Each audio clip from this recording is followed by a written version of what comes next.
Can you hear me? Can you please use the hand raising feature if you can hear me?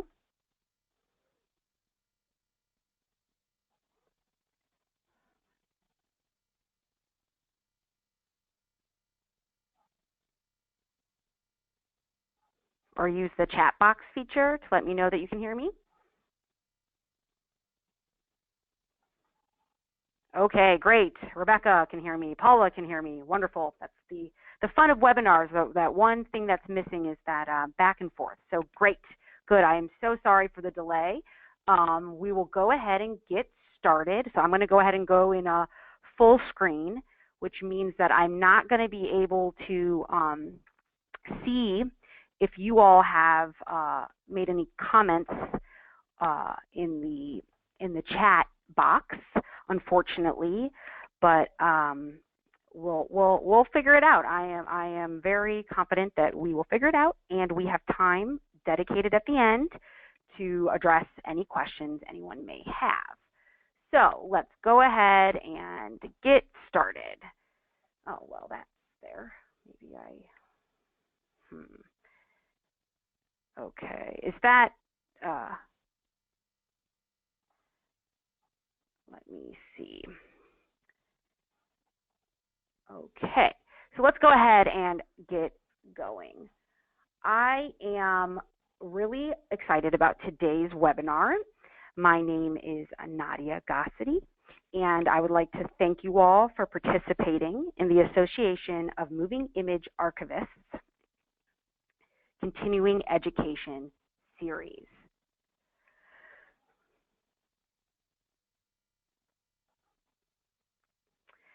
As I said, I'm Nadia Ghasedi, and I am the head of the Visual Media Research Lab at Washington University in St. Louis. And I'm going to be presenting today this introductory webinar for the series, Best Practices for Professional, or sorry, not professional, Personal Audiovisual Archives.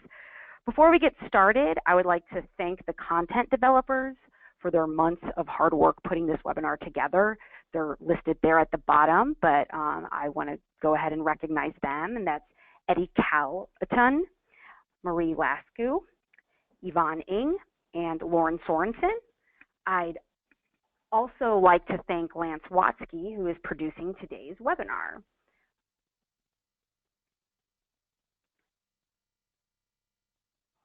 Okay, so we have a lot of, I kind of got a little, let me go back a second before I do that. We have a lot of content to cover today, and as I said earlier, I've reserved some time at the end for questions. I was hoping that we'd be able to maybe interact a bit more throughout, but I'm not sure just because of some technical difficulties if I'm going to really be able to see the chat box throughout, but I'll definitely try to monitor it. I kind of have it off to the side, and I don't know if that's obstructing your view. If it is obstructing your view, please let me know, and I can try to remedy that. But if I am able to see, I would like to encourage you all, especially if you're not quite understanding what I'm saying or something on a slide, if there's some clarification that you need, please do interrupt me. So we're not moving on and anyone being confused. It's often the case that if one person isn't understanding something, that there is somebody else who also is not understanding anything. And again, Lance is reminding me he too will also be monitoring that and can chime in should there be any questions. And great. So another thing I do want to mention is I really do want to emphasize that there are no dumb questions. Having been in this profession for nearly 10 years, it's really easy to kind of skip through and use terminology that is common to me as a professional. But please, please, please do not be shy in asking or seeking any clarification. This is all, I'm assuming, since it's for personal archives, very new to you all. Okay. So here's a brief overview of what we'll cover today. This includes the audience for this webinar, defining what an archive does, sharing our definition of a personal archive and the value of following archival practices. We're also going to talk about format identification and how best to personally manage your collections. That being said, I also want to take a moment to discuss what we won't be covering today. This webinar series focuses on analog content and the transfer from analog to digital. We will not discuss the management of digital files generated through digitization or digital files that are born digital. Born digital content is content that only exists digitally and has no analog surrogate from which it originated. This includes files saved to floppy disks, CDs, DVDs, basically everything on your cell phones, anything you've captured with digital cameras and recorders, and even your social media presence. The care and management of born digital content is a completely separate topic that's deserving of a dedicated webinar, and we do hope to offer something like that in the future. However, many of the principles that we'll talk about today and throughout this entire web series can be applied to the care and management of born digital content. So, who is this webinar for? Broadly speaking, this webinar is for anyone who is interested in the care of personal audiovisual archives. More specifically, this webinar is for individuals who have personal audiovisual archives. And this can be content that is created by an individual or something an individual collected or even inherited. So we're going to be, in a lot of the examples today, I imagine the things that will come up are home movies, for example. But also, you know, some people I know go to estate sales and just buy film that they find and have their own kind of found footage collections, or perhaps, you know, people go on eBay and they seek out particular titles and collect those. So there's a lot of different types of materials that could be considered a personal archive.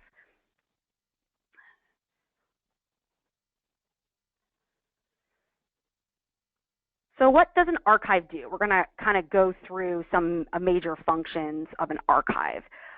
First and foremost, an archive collects. Questions that any archive, personal or otherwise, need to ask itself is, you know, what is it that we are collecting? Is it something unique? Is it special? And why am I collecting it? These seem like very basic questions, but these are really at the core of all the decisions you'll make surrounding your materials and how you choose to preserve and share them. These are the initial questions that need addressing.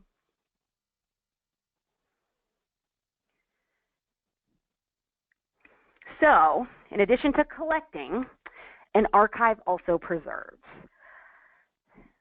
What is preservation? So archives care about access in the short and the long term. They want content to not only be accessible today, but also for hundreds of years. In order to do that, you need to have an understanding of the media that you obtain and the relevant degradation risks. When speaking about audiovisual materials, preservation really has two definitions. In broad terms, preservation is the stabilization of material through activities like inspection and proper handling and appropriate storage in order to prevent further damage and to slow inevitable deterioration. And we'll talk more about this later on. But I want to point out that more specifically, when you hear of film, video, and audio preservation, this often refers to the actual transfer. Film preservation consists of transferring film from either unstable nitrate or acetate-based stocks to a more stable polyester stock. And again, we'll discuss more of this at a later point, particularly why acetate-based stock is considered unstable. I do want to note, though, that transfer from film to film is a professional standard. So that's not necessarily something that's going to be realistic when you're thinking about your own film home movies. So video and audio tape preservation primarily refers to the digitization process. Transfer to, quote unquote, new tape isn't preservation because many tape formats are considered obsolete, which means that new capture and playback equipment is no longer manufactured.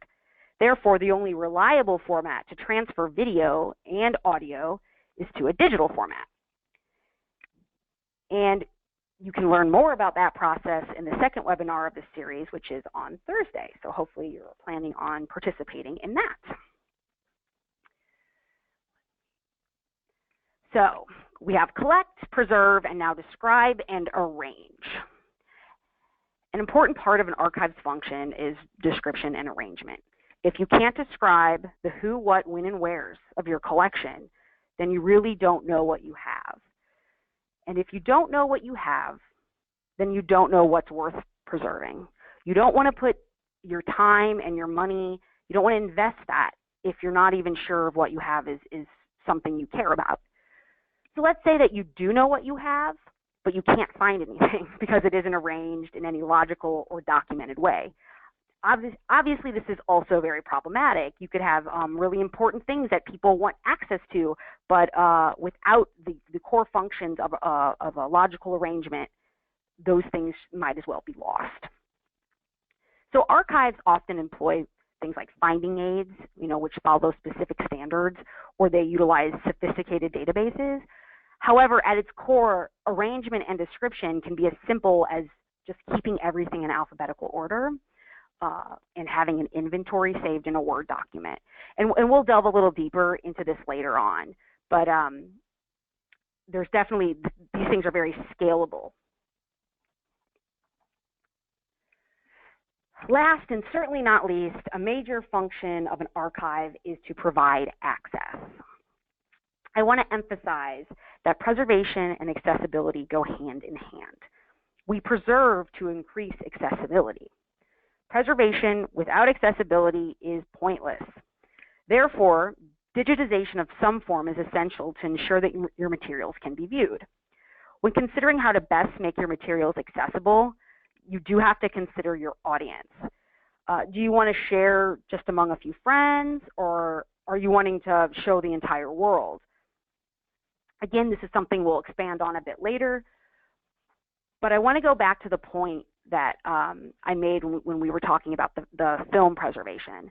As a moving image archivist, it is physically impossible for me to tell you that digitizing your home movies on film, digitizing your home movies that exist on film, it's impossible for me to call that preservation because preservation is film to film. However, if your main objective is to be able to view and to share and experience those home movies, then digitization may be the only option, and that's okay. So I want you to keep in mind that, as I share with you professional maybe practices and standards, we have to understand and realize that we're applying these to a, personal context. So film-to-film preservation is not a realistic goal for many personal audiovisual archives.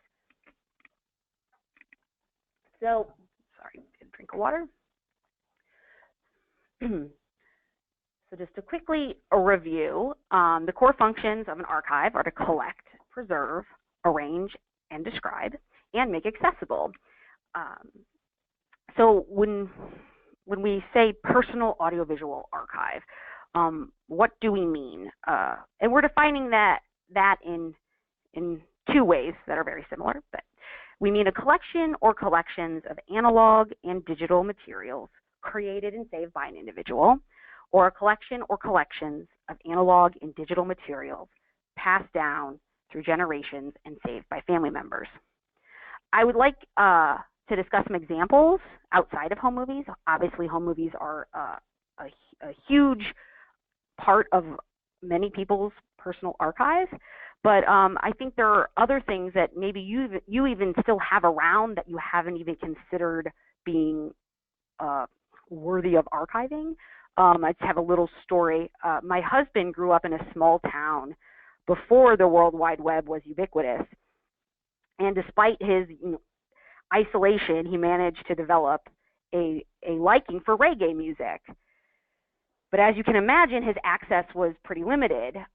When he learned that his parents would be vacationing in Jamaica, he sent with them blank audio cassettes and instructed them to just record the radio.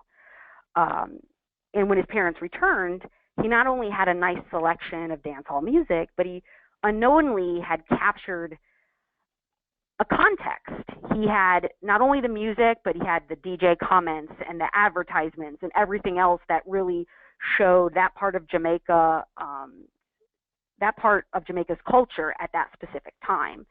And again, this is, a very specific example, but I also, as a child, for whatever reason, I would sometimes just record the audio from the television. And had I done that in any kind of systematic way, that could, in theory, be someone's dissertation. So it's the things that we might not consider that we still have in closets somewhere could still be something that you're going to want to really now manage and care for. So if this is all stuff that we're saying is personal to us or have some kind of personal connection, why should you invest the time to follow professional archival practices? Simply put, these practices make it much easier for you to find, access, use, and share your materials. It is meant to it's meant to really make it much, much, much easier on you. So you're investing time in the front end so that moving forward, you're not going to lose materials or damage materials further. And if you would like your materials to live on, others need to be able to find, access, use, and share your materials. Otherwise, they just will have no future. Another thing to consider is a cultural institution such as a university or historical society may have a broader interest in your collection. And as we all know, resources can be limited, so it is more likely that an institution like that could accept your collection if it's already been cared for with archival practices in mind. That takes a lot of pressure off the institution to have to put in that staff time to do that work. I know in particular at the Missouri History Museum here in St. Louis, they will accept anyone's home movies that has a tie to St. Louis. So that is certainly something to consider. So in order to understand and describe what you have to be able to identify various formats of video, audio, and film. And I want to note that the vast majority of video and audio that we will discuss today is considered magnetic media. It's on magnetic tape. And I want to kind of not quite digress, but I do want to point out and share with you all that magnetic tape and film are two distinctly different categories of moving image content. If you want to enrage a moving image archivist, use the terms film and video interchangeably. We absolutely hate it. The two are created under very different processes. Film is photographic. It relies on light sensitivity, chemical processing, and persistence of vision, whereas tape relies on magic. Sorry, no, it does not rely on magic. I just wanted to see if you all were paying attention. But no, tape relies on its magnetic coating to store electronic signals which are imprinted into the tape surface as it passes over a recording head. I know this is very technical and detailed, but I assure you that these differences mean something. So it is something to note, and these are very simplified explanations, believe it or not. But the main takeaway is that video and audio tape and film are different.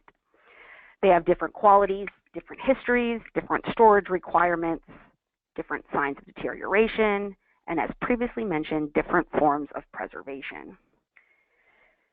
Now, before we proceed into identification, I also want to be sure that everyone has a basic understanding of the differences between analog and digital media. To help us better understand, let's break down video, audio, and film to their essential function. They are methods of storing information. How that information is stored determines if the media is analog or digital. Analog media captures, through photographic or electronic processes, a representation of the information that is analogous to their original. For example, a film, let's say you wanted to film a building, and that,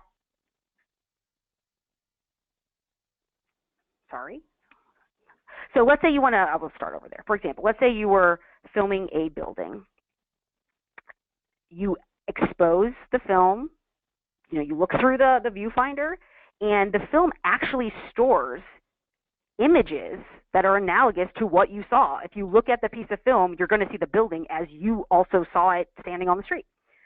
But on the other hand, digital media would convert that image into numbers and then store those numbers instead. So this, again, is a complex concept. It's not always the easiest to wrap your head around, but I want to be sure as we move forward with this webinar and with the others that you have a basic understanding of these differences. Now, if anybody has any questions or needs clarification, I know I kind of got held up there in the middle in describing that, so please do let me know if you need another example or anything like that. If not, then I will proceed. So back to identify. Oh, here we go. Okay, great. Thank you, Rebecca. Rebecca, as you all can see, thought that was a good example. So the identification of video, audio, and film. I want to really emphasize, too, that what we're going to talk about today, this is not an exhaustive list. You're going to find more information about additional formats in the resources PDF that will be made available to you that accompanies this webinar. So please just know that we've selected what we think are the formats that you are most likely to come across at home. These are the consumer formats that were most popular. So some of the analog video formats that you're most likely to find at home include VHS, VHS-C, Mini DV, Betamax, Hi8, and Video 8. Again, this isn't an exhaustive list. There are other formats, and again, we're focusing on the analog video formats, so the ones that store actual electronic signals, except for one exception, which I will get to. So VHS, hopefully you all still know what VHS looks like. They haven't been gone for that long, but VHS stands for Video Home System, and it was a consumer format introduced by JVC in the 1970s, and it reached its peak in popularity in the 1980s and 90s. Now, you might be a little bit less familiar with VHS-C.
Okay, so let's move on. So, okay, this is where I become a liar, because I said that we were only going to be talking about analog video formats, and here we have a mini DV, which is a digital video cassette. So I apologize for lying when I said that we would not address digital content, but we've included the mini DV because although it's digital video, and it's digital because it is storing information in numbers, it's still magnetic tape, and it could be very easily confused with an analog format if you were to just come across it. So we felt it important to mention this. But it is important to also recognize that not every tape you come across is going to be analog. It could be digital, and mini DV is an example of that. Oh, whoopsies. Sorry about that. Got a little... Okay, and then the other format that I also want to talk about is Betamax, also known as Beta. Beta was developed in the 70s by Sony, and many of you may be familiar with Beta as the format that lost the home video war to VHS. And just a little, trivia for you. One potential reason for this, unlike VHS that could be recorded and played back on a single device, the camcorder, Beta required a separate VCR for reviewing recorded content. So people obviously found that to be really inconvenient. So they wanted something a bit more streamlined. But nevertheless, you still could have Beta floating around. So Video 8 and High 8. See, both of these formats look really similar to an audio cassette, which we'll also look at in a bit. But it's also clear that they aren't audio cassettes because they are actually labeled High 8 and Video 8. So definitely look at your tapes or any of your media. Look at them, see what they say on them. That's often the most telling thing. So after losing the battle against VHS, Sony developed Video 8 here on the right in the hopes that it would dominate the market due to its much smaller size. But people already had invested in VHS VCRs on which Video 8s could not be played. So it never really caught on in a broad consumer way. And High 8 succeeded Video 8 with its improved quality. So just a higher quality version of Video 8. And that's where I have a ton of High 8. So I can personally benefit from talking about that.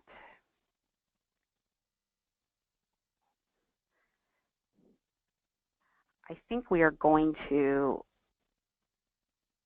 unmute everyone in case people want to chime in and see how that goes. So let me convey that to my producer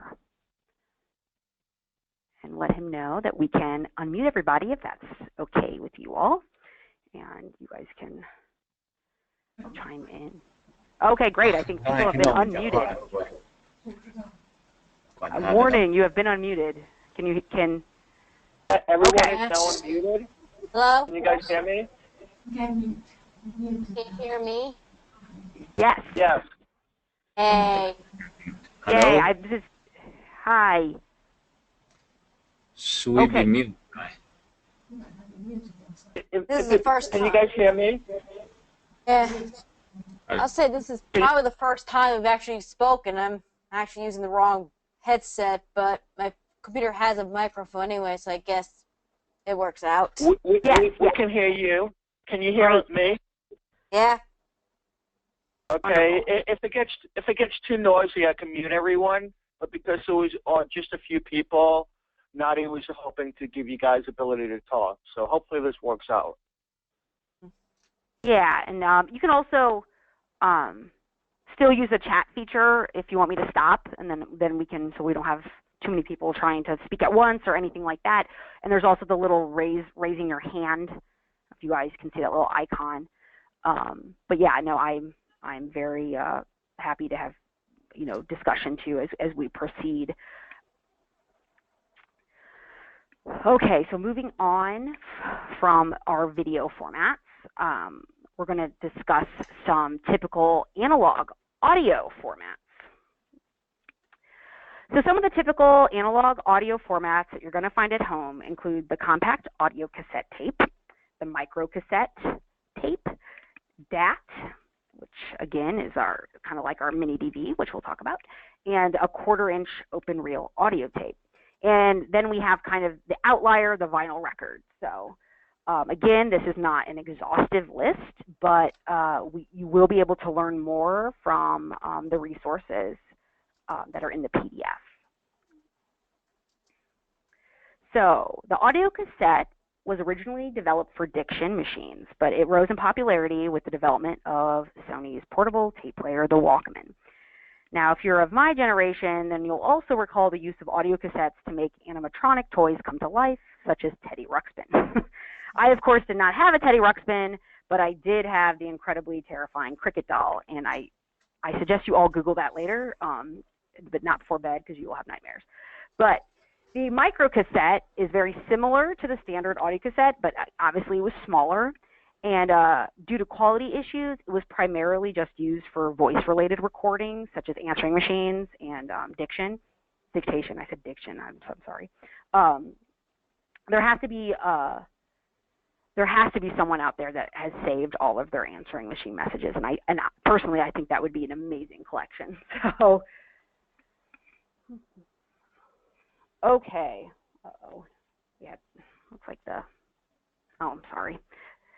So DAT, again, we've confused everybody by including a digital audio tape format listed among only analog audio formats.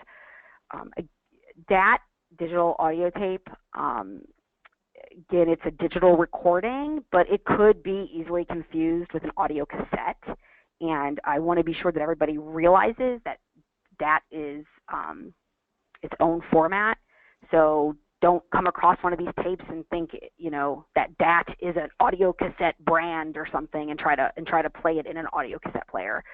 DATs were developed in the late 1980s as a successor to audio cassettes, but they were primarily just used by professionals. So 1/4-inch audio, I apologize, the text got shifted to the left there somehow. So this is 1/4-inch on the right, 1/4-inch open reel audio. And this is the first example of open reel tape that we've talked about today. And it's called open reel because, as you can see, it's not housed in a cassette like every other format. If you look, you know, at this image of the DAT, you can see the little reel inside of there. This is basically that on a larger scale and not in a cassette. There are other open reel tape formats, but they're primarily for non-consumer video. So the guides that are in the resources, again, will have more information. But I just want you to be aware of this because in the event, it's probably unlikely that you come across something that looks open reel. You just can't assume that it's automatically 1/4-inch. I mean, 1/4-inch does refer to the width of the tape, so that's one way that would help you identify it.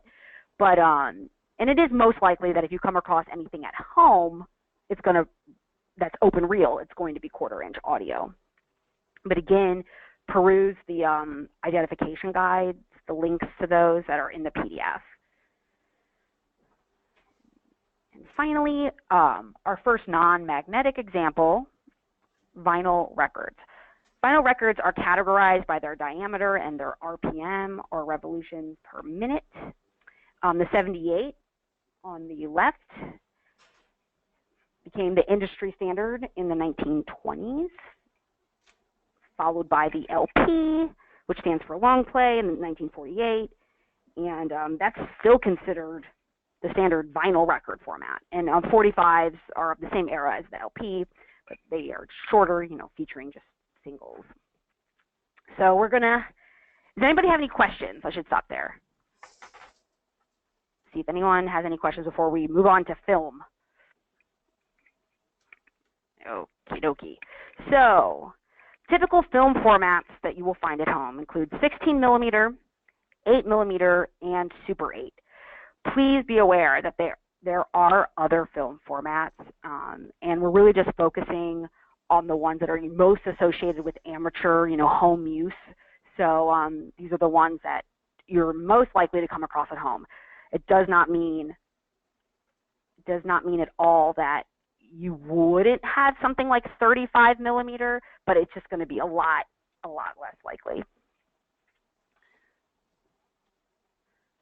Okay, so now we're getting into my favorite part. So before we delve into 16 millimeter, I do want to point out that difference that I was talking about between tape and film. Hopefully you can notice something that you didn't notice in any of the other examples, but to be fair, we weren't looking, we didn't have close-ups of the actual tape, but we didn't have close-ups of the actual tape itself because there's nothing to see. It's just a brownish orange coating. Whereas with film, you're going to be able to see something. You're going to be able to see an image. So that's going to be one big indicator. If you're still kind of like, I don't know if it's a tape, open reel, cassette, I don't know. Well, if you can see a picture like this, it's film. So the formats of film, 16 millimeter, 8 millimeter, those are referring to the width of the film. And to help you kind of think about it, I don't expect people to be carrying rulers around to determine, what film they have. 16 millimeter is about the width of your index finger. So that's when you kind of know, and then it's easy to then go from there. 35 millimeters, about 2 fingers, and then as we move on to 8, it's about half of your finger. So that's one way you can kind of do a quick assessment of what you think you have. So 16 millimeter was introduced by Kodak in 1923, and it was used primarily for educational films and industrial films, home movies, and the like. Now, the reason why we have 2 examples up here, the one on the left is a silent 16 millimeter print. So there's no soundtrack. And I know there's no soundtrack because it has double perforations on either end. So those are the holes you see. And if a film has double perfs, it means they've not reserved any space for a soundtrack. Now on the right, this film is single perfed. That's kind of a terminology we would use in the field. And on the right, you can actually see what appears to be sound waves, and that's a soundtrack. And the higher the peak, the louder the sound. And in order to accommodate the space for this soundtrack, there's only perfs on one side of the film. So already, if you have 16 millimeter, you're going to be able to identify it because you know it's about the width of your finger. You're going to be able to tell if it's sound or silent. So. And I do want to mention, I think it's worth mentioning that this is a particular type of soundtrack. I won't get into too many technical things, but know that film can also have magnetic sound, just to make things as confusing as possible. Exactly, Jonathan, this is an optical track. But film can also have magnetic sound. So it's literally going to look like very similar to videotape or quarter-inch audio. It's going to look like a brownish orange strip on the edge of the film. And it's important to know that in case you do come across any of that. Okay, so 8 and Super 8. These are also really typical film formats, particularly for home movies. 8 millimeter was introduced by Kodak in 1932. And the perfs are the same size as 16 millimeter. And as you guessed it, the film is actually 8 millimeters wide. And Super 8 was introduced in 1965 by Kodak. It too is 8 millimeters wide. But what makes it super is that it has smaller perfs, as you can see. And this allows for a greater image area. And it also leaves more room for potentially a magnetic soundtrack. So So we do have a question. Let me see.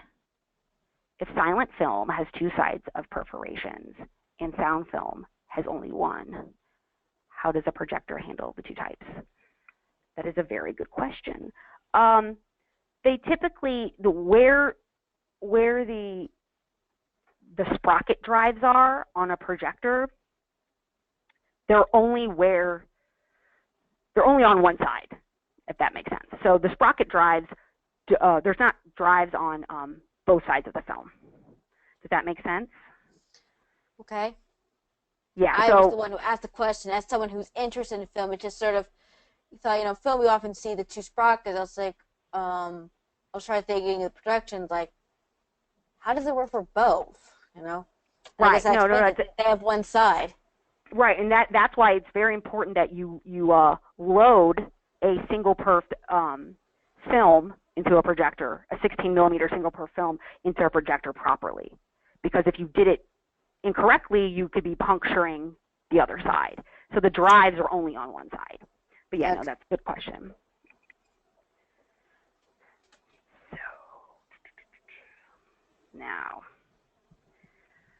does anybody else have any other questions about film? This was a very, very basic introduction, but again, if anything comes up as we progress, we can certainly address it at that time. So, even if you just have one of these formats, managing this kind of stuff can be very overwhelming, and it's difficult to even know where to start. So I want to talk about some strategies.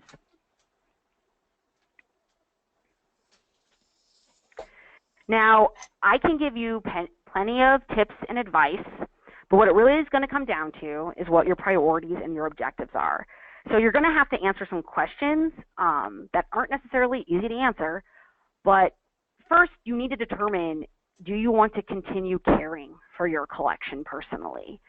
I certainly hope you do, but if you decide you don't, I really do encourage you to ask around before taking any drastic measures, such as throwing it away. Particularly if your collection documents your family history, don't assume that others aren't interested. There may be someone else in the family that is willing to step up and kind of be the family archivist. I've come across many people who later learned that their family had home movies and, a grandmother had thrown them out or something, and they, would have loved to see them. So please realize that others in your family really might care about this. And if you don't want to take care of it, or there's nobody, and you really just don't want the responsibility, and you do want to donate your collection, or at least consider that donation is a possibility. Again, a lot of people assume that their materials don't have any broad interest, and there are many reasons why even your boring home movies are important, and so many that we could talk about it for an hour, but I will spare you. But things like home movies and other audiovisual materials tend to be, invaluable visual representations of diverse cultures at specific moments in time, and they can be of interest to historians, to humanists, and even scientists. And again, I'll say our history museum here, will accept people's home movies, whether if it's a family that lived in St. Louis and they, what vacations did they go on, or were they, taking the camera to a Cardinals game. So these are all things that people might not realize. I've had so many people tell me, oh, who wants to see this old stuff? And it turns out many people do. Next question you really need to start to think about is, do I want to share my collection publicly? And we'll talk about this a bit more later, but it is going to impact some of the decisions you make. And how you share it, even if you do decide you just want to share it with family or friends. And although it's a little bit out of the scope of this particular webinar, thinking about digitization and do you digitize it all? Do you digitize a selection? And again, the webinar on Thursday will delve into that. So the first thing you really are going to want to do, whether you want to keep it or donate it, is get some intellectual control of your collection. And intellectual control refers to basically the guides, spreadsheets, or inventories, anything that allows you and others to successfully navigate your materials. it's important at the very least to have an inventory of your collection. And the things you want to include on an inventory are listed here, quantity, types of content, such as are these home movies? Is this a student film? Format, is it 16 millimeter? Condition, oh, it's really dirty and it smells weird, which we'll talk about and discuss in a bit, and a location. It's on the shelf in the closet, whatever it may be. But you need to have some kind of guide to really be able to do anything with your materials. And if you're trying to gain intellectual control over an inherited collection, you want to determine if there is some sort of arrangement and description that already exists. That's what archivists do.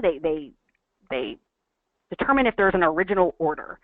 So, for example, I have in my possession my family's Super 8 home movies, and my mom had numbered each of the reels just with, number 15. And then on a corresponding piece of paper, she had a brief description of each of the reels' content. And luckily, that piece of paper was stored with the films. But even if it had been lost, the numbers on the reels, at least that provided me with a chronology. I at least could put them in an order and know that this one was older than that one. I mean, that's an assumption, but with some investigation, I could verify that. It gave me some place to start and made something that could be seemingly very daunting a little bit more accessible and approachable.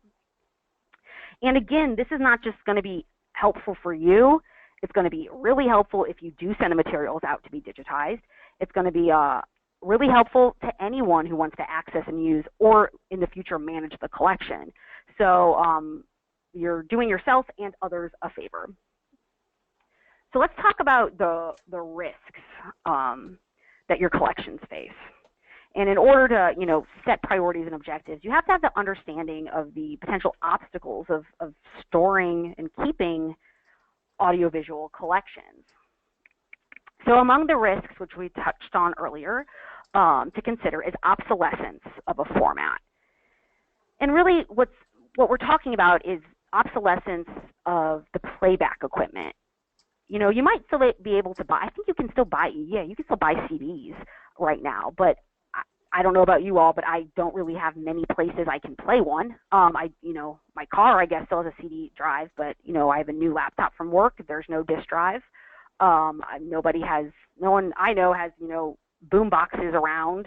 So even if the format itself is still available, the playback equipment might no longer be a standard feature.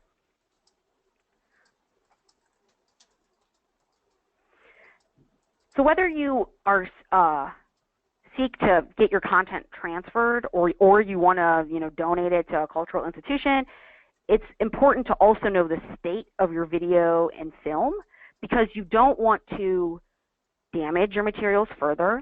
You want to be sure that you can relate the condition of your materials should you want another institution to take it on. And both film and video can suffer from a variety of deterioration. And this includes things like biological deterioration. Think of mold and insects. Mechanical deterioration. Again, these are things like rips and tears and breaks. This can be from faulty handling and poor equipment. But oftentimes those kinds of that kind of damage occurs because there is some other type of chemical deterioration that is occurring. And both video and film are susceptible to chemical deterioration.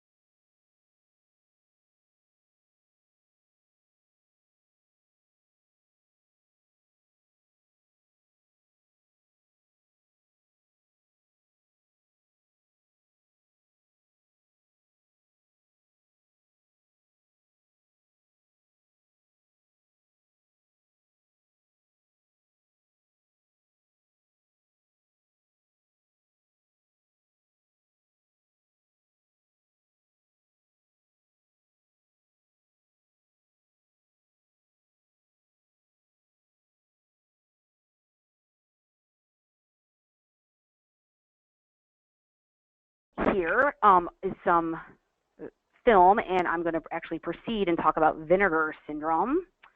So Vinegar Syndrome is the chemical deterioration of acetate-based film, and it's called Vinegar Syndrome because the film's base begins to break down and its acetic acid levels increase, and it starts to emit a very strong vinegar smell.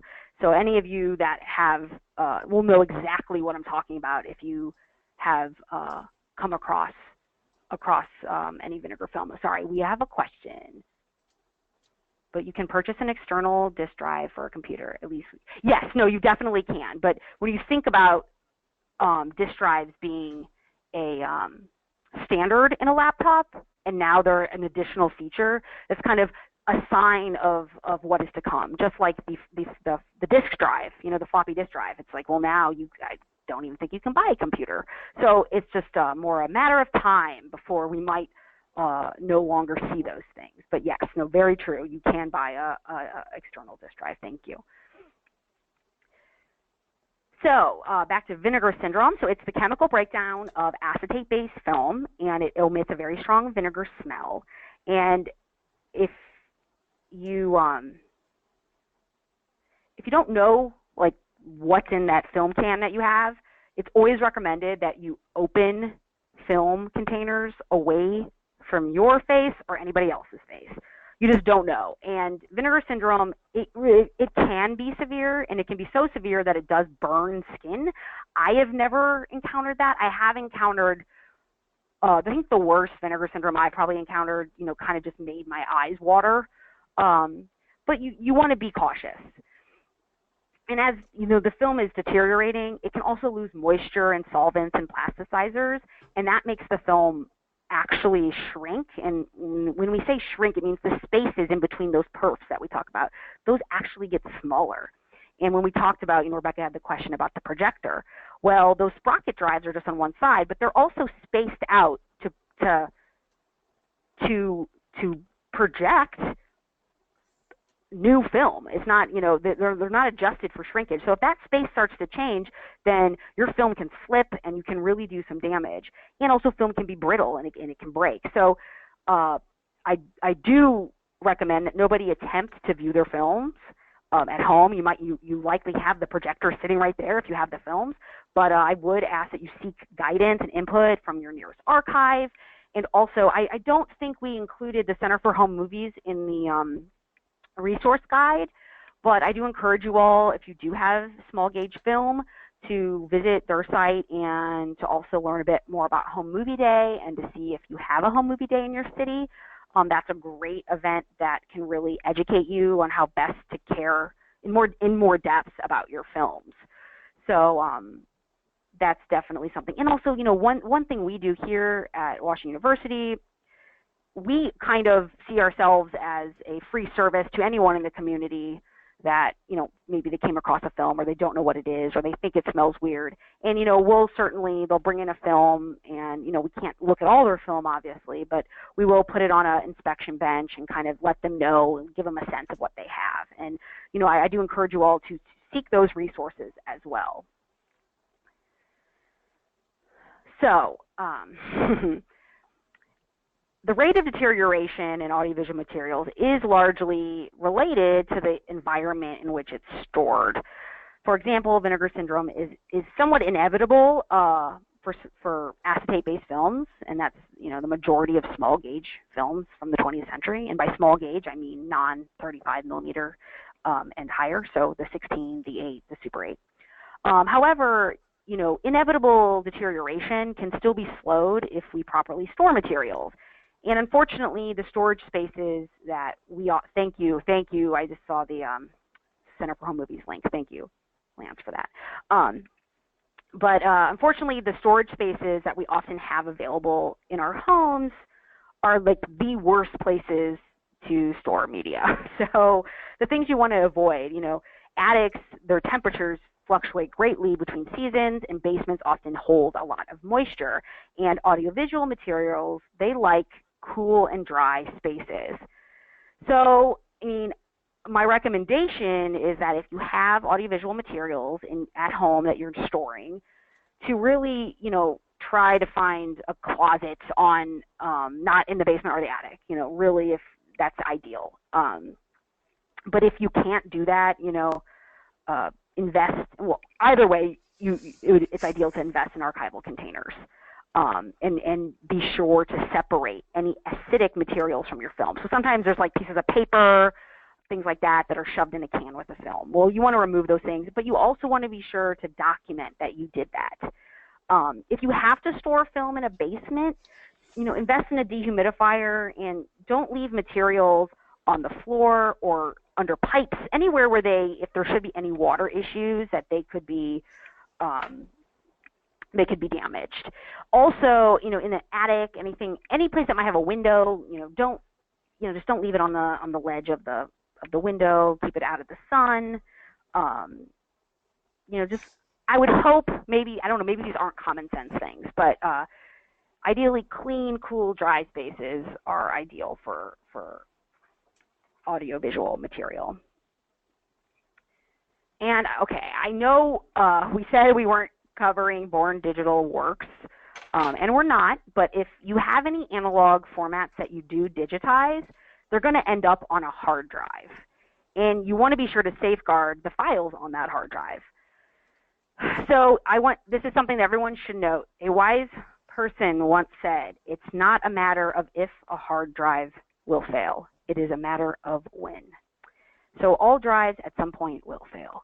Therefore, it is incredibly important to not be complacent. Don't think, oh, I've digitized my home movies. They're sitting on that drive. Everything is great. I have nothing to worry about. The content on your drive is still vulnerable. It's important to schedule, to create a schedule to ensure that you test your drives and make sure everything is still up and running, and that you periodically migrate your files. But again, this is all a topic for a different webinar, and I won't get too much into that. And again, the digitization webinar on Thursday, I'm sure we'll cover that a bit more thoroughly. Okay, now copyright. Sadly, copyright is not just a concern for professionals. Even when dealing with personal archives, you need to be aware of potential copyright issues. So preservation activities should focus on works created by you, because all original content belongs to the creator. Just a quick, you know, my parents' Super 8 projector came with a small reel of selected scenes from Star Wars, and at least in, you know, the crowd I hang out in, that's a pretty cool thing and something I might want to share. And although I own the physical copy, I didn't create this, and thereby I have no rights to openly share it. And I also did a quick Google search, and I found that there are many copies of this, and the need to preserve it is not dire. I don't possess the last surviving copy of the Super 8, you know, selected scenes from Star Wars. So these are things, you know, why would I go? Me spending money to digitize that would not make any sense. An additional point that may come up is that complications can arise when a work contains audio or images from other creators. Like, you know, hypothetically speaking, let's say when I was a teenager, I recorded myself lip syncing to the Facts of Life theme song, and for some reason I wanted to share that. And I did do this. I may think to myself, you know, this is me. I recorded this. It's, you know, mine. There's no copyright concerns. But the video is centered around a song that was made by a third party, and that third party holds the rights to how that song is used and disseminated. So I have to be aware of these things. You know, copyright is very complex, and this is really just the tip of the iceberg. But I just want you to be aware that, especially if you plan on sharing your materials via the web, that copyright is real and something that needs to be considered. The PDF, the resources, also has a link to help you determine the copyright status of what you have if you're not sure. So cataloging, you know, and I don't want that to sound like a scary word. It's really just a fancy term for describing your materials and referring back. This is really how you gain intellectual control, which we talked about earlier. Again, cataloging helps you and others understand your content. when cataloging collections, you want to address things like, what is this? Who made this? When was it made? And what was it originally recorded on? And the last question touches also on that concept of generation that I mentioned when we talked about VHS and VHS-C. That I'm, when I'm if I was to catalog my family's VHS home movies that I mentioned, I would note that they were originally recorded on VHS-C, and I would also, if I didn't, a lot of people aren't going to know that, but again, this is where you can ask, if you know it's your mother's material, ask her, like, how did you originally do this? And all that information, even if, and you can note that Uncle Bill said this, so it's known that that is him. Maybe he's incorrectly remembering, but at least you have something. It's better than nothing, and I assure you people in the future will thank you for it. In order to properly identify your materials, you do need to employ, not properly identify, but to find them, you're going to need to employ some kind of numbering system if you have a lot of materials, or, some kind of labeling.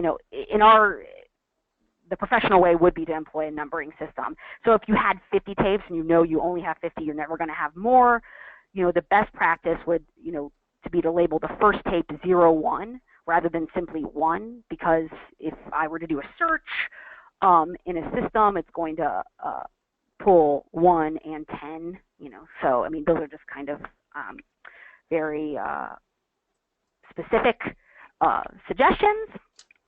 And, as I said, cataloging it kind of sounds like this big, a catalog, like that's some big thing, but it really can be as simple as just like a Word document that you've created with a list of everything. And, it could just be as simple as an inventory.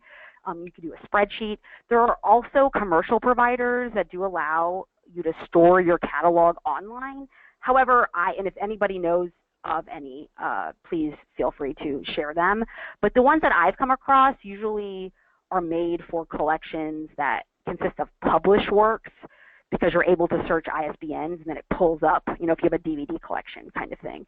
But if anyone has any suggestions, please feel free to share it. So I'm just going to move on. This is a sample kind of catalog record.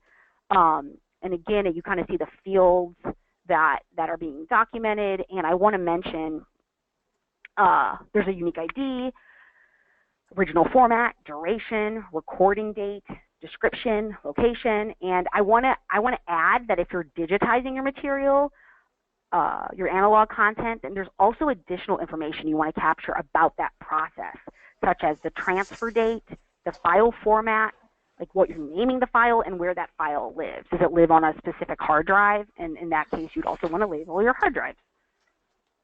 So we're going to be wrapping up here now, but we're going to talk about access first. So once you've gained intellectual control of your collection and you've assessed its condition and you've identified any copyright restrictions, you're going to want to determine what your access plan is. And so if you've digitized your content, you have two options. You could keep it locked away under password protection, or you could, share your facts of life lip syncing to the world. And you can do that through various web streaming providers, such as YouTube and Vimeo.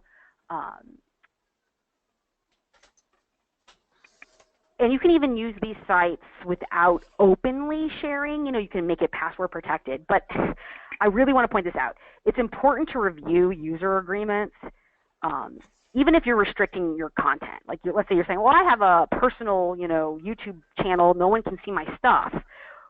But you might not be aware that by agreeing, by allowing, by YouTube allowing you to use their site, that you're giving them some kind of license that you might not be aware. It's in the fine print. So do be aware that all these sites have some kind of user agreement, and that might impact your material or the potential use.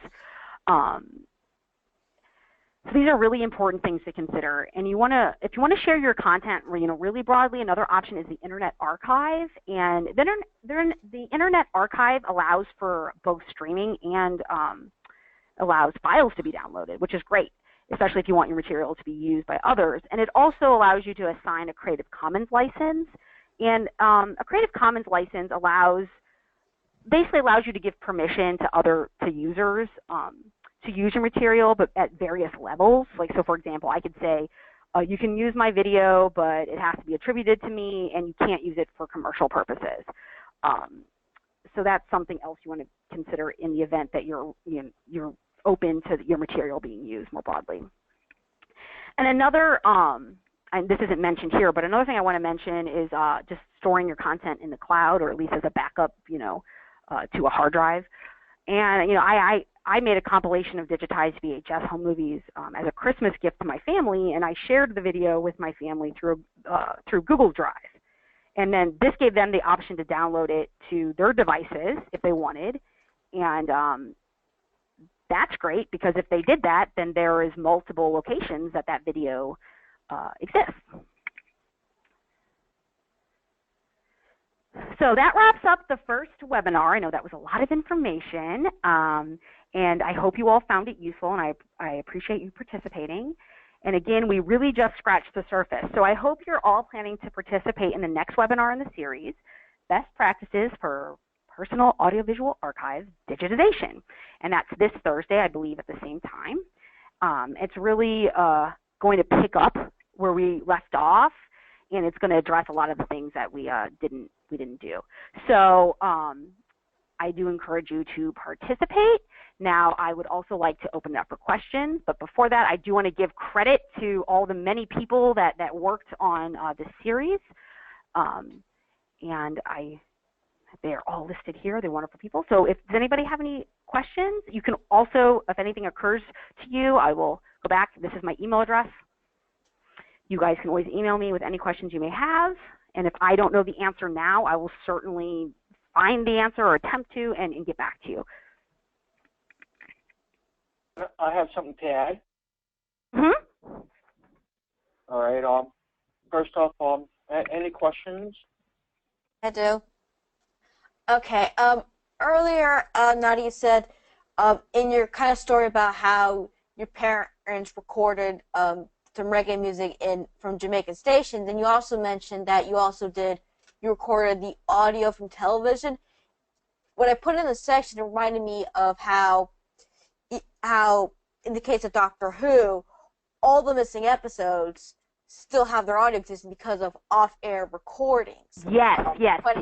Can you explain how that process worked? I don't know if the technology was like in the 60s as you did probably in the 80s or 90s, but how does that work to record something an off-air recording? How do you explain that process? So basically, it's not that sophisticated. It's similar to if you were, this is going to be like a weird example, but let's say you had your television and you're watching it, and you set up your phone. Let's say you used your iPhone and it had a video recorder, and you just recorded your television. So that's basically like an off-air recording. So what they would do if something was live, or they used tape to broadcast it, they could make film copies by filming the screen. Does that make sense? So then the film survived, because open reel tape, broadcast tape formats were very expensive. And one thing that was appealing was that you could tape over them. My mother appeared on an episode of the GE College Bowl in the 60s, and I've tried to find this, but that tape, it was I think CBS, like they reused that tape. That original tape is gone, sadly. Yeah, but the 16 millimeter film that they recorded from the actual broadcast probably exists at the university, either her university or the opponent's university. But the question is, do they have the intellectual control to find it? And sadly, when I've researched it, they do not. So does that make sense? Yeah, it's just, although I'm trying to figure out what was the technology available in the 60s to be able to actually record that, like some kind of early tape recorder or something, because that has they were using film. That's usually how they would record it. Yeah, really hardcore, and something that has definitely been a major factor it because because the BBC, you mentioned about how often videotape was recorded.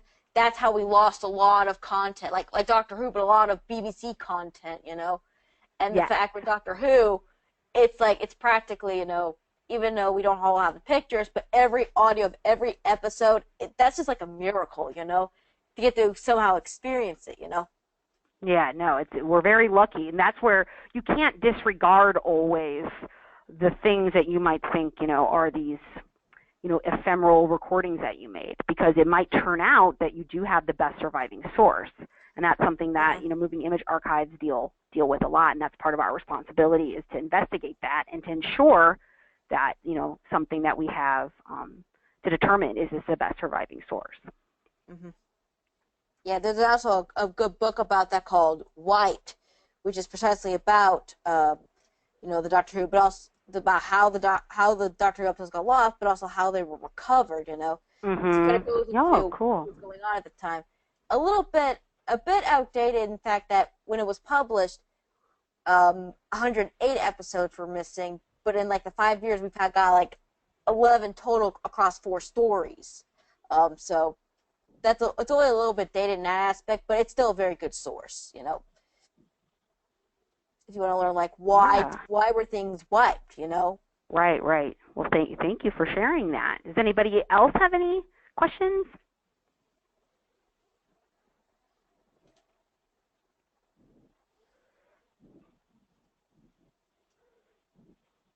Well, if anything occurs to anybody,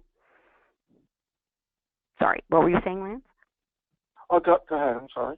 I was saying please, write down my email address here if anything does come up and anything comes up later, or even now if anybody has any collections in mind that they know they have and have any particular questions about their own materials, I'm also happy to try to answer those.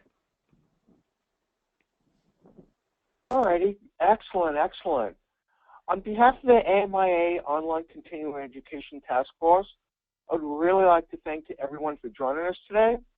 The recorded audio of these sessions will be made available to registered participants. Please keep an eye out for additional information soon. New registrants will be able to register for the individual sessions on demand. Thank you so much, and we hope to see you in another webinar session soon. Any closing comments or thoughts from anyone? Well, thank you all so much for participating, and I hope it was useful. Thanks.